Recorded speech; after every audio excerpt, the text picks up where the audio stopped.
think of ways of where you can tap into additional resources for training and development in order to learn new ways, and also be in an environment of people that likes to share information in order to help you grow. In regards to being strategic and understanding what you bring to the table in regards to elevating your business, you have to analyze the trends in the industry. What's going on in your particular industry? What are your competitors are doing?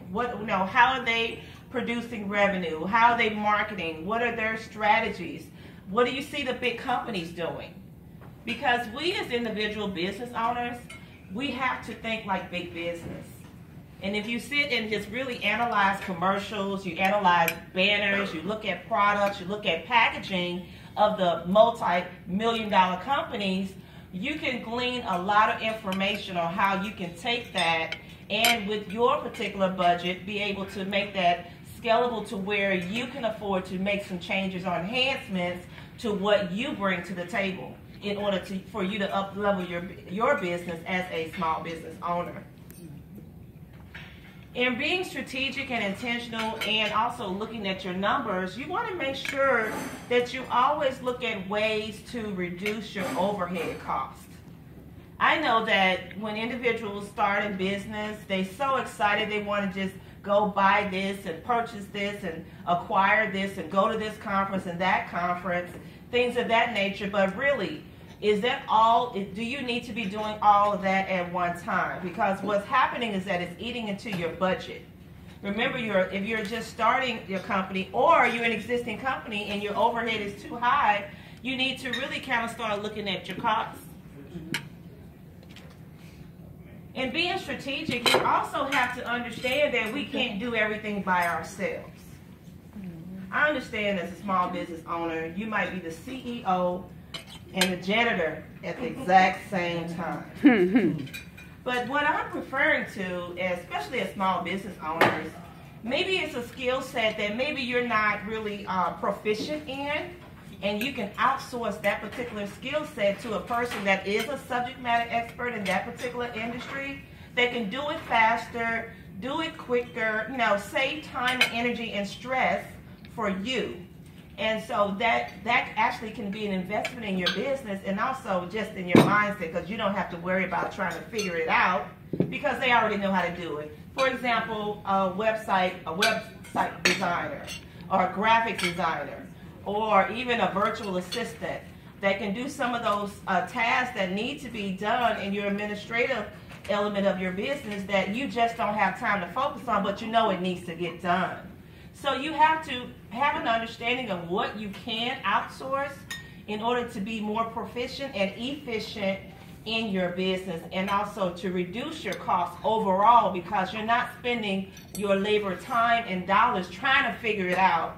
Just allocate that, outsource that particular area to someone who can do it quicker, faster, and do it at a great cost and also with excellence. Would you agree with that? Yes.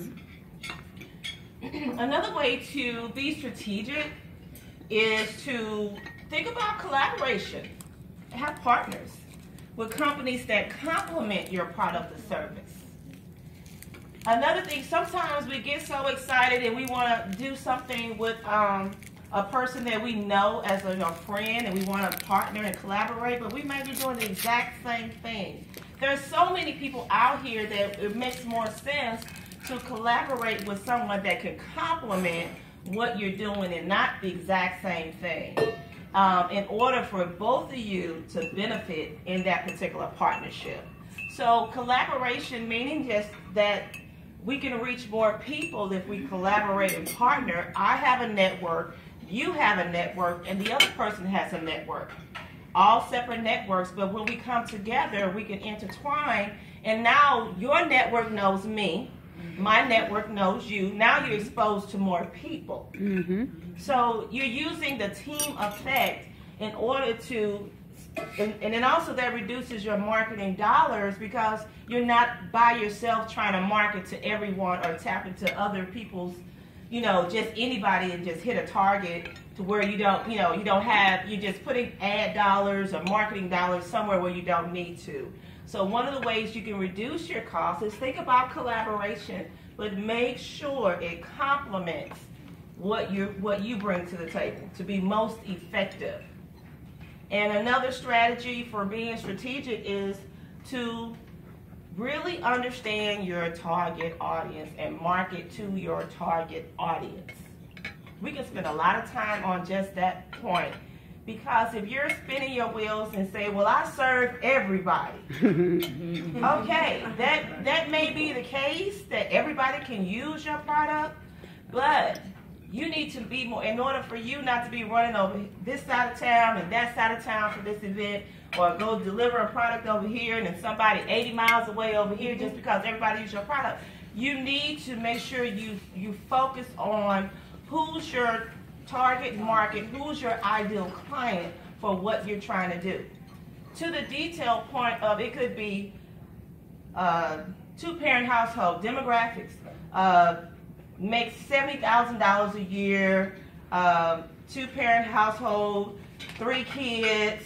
You know, you want to make sure you identify specifically the ideal client for whatever product or service that you offer, and be more targeted in focusing on that particular person to get the greatest return on your